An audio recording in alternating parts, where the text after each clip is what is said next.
You are listening to Lessons Learned number 7. This is not designed to be an inspirational message. This is as much for me as it is for you.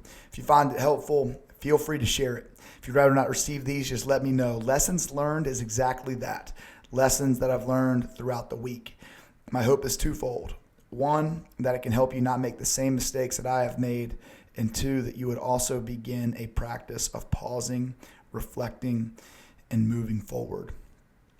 How many times have you stressed out about a situation and it ended up being okay? How many times have you made quick decisions in a moment of panic that you didn't need to make?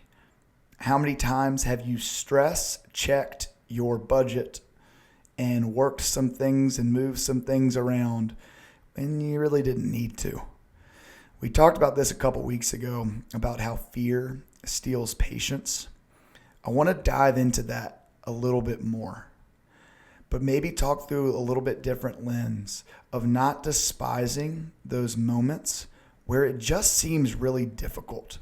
It seems like the initiative that you started is just too difficult. It seems like there's too much pushback.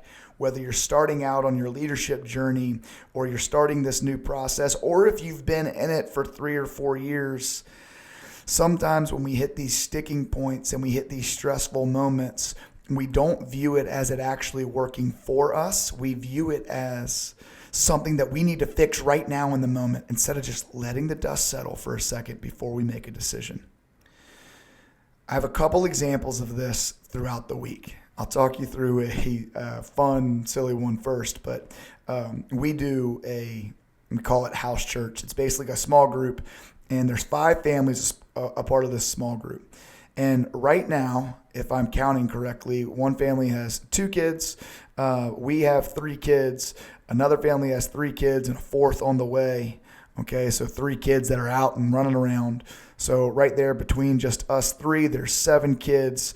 Another family with 2, that's 9. Another family with 2, that's 11. There are 11 kids under the age of 8 that are a part of this house church group. And every week we come together and we just try to ask some intentional questions, and our kids are all running around being crazy. And there are times when we are like, is this even worth it? What are we doing? But if we just pause and we see the bigger picture, what our kids are seeing is they're seeing parents step into community even when it's not comfortable. Parents step into intentional conversations, which a lot of adults don't have intentional check-in conversations with each other. They see some really good things happening.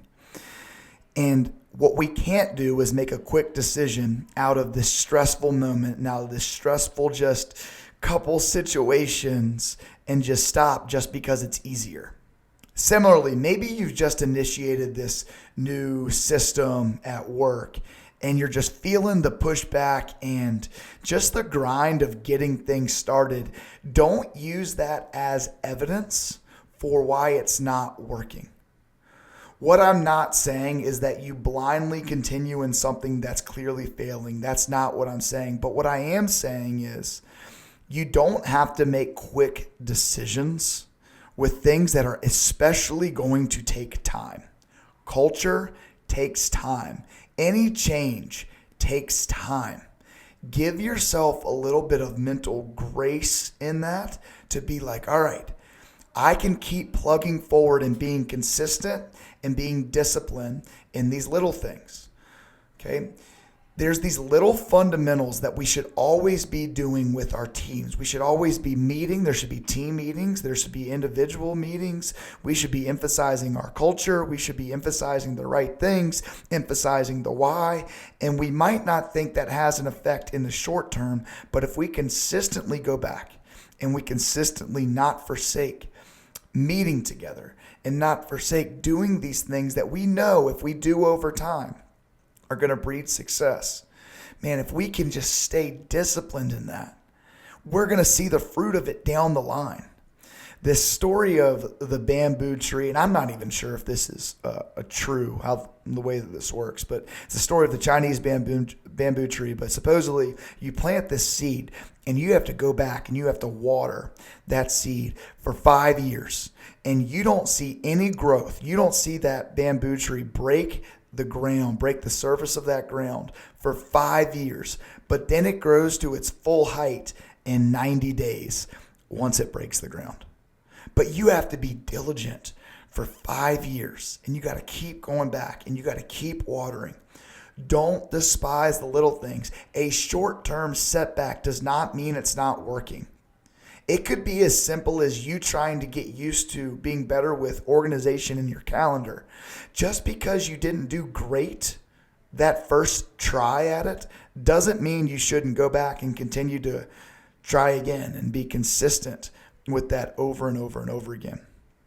What causes us to not do this is we freak out and we're fearful in the moment when we've had difficult situations rise up. And again, this fear will steal our patience. It'll steal our persistence. It'll steal our ability to see things through. Every great business leader that I've talked to that have really built something awesome from the ground up, they mention these stories and these times when it was really, really difficult. And they continued to press forward and they continued to find a way. It's not going to be easy. That's okay. Don't stress and make decisions in the moment just because there's a little bit of pushback on what you are building. Things take time. Your own habits take time. Of course, it's going to take time with others. Keep going. Keep pushing forward. Don't quit on things right in the moment. Don't let fear steal your patience. We've reiterated this 2 times now. Do not let fear steal your patience. Learning this over and over and over again. Thanks, guys.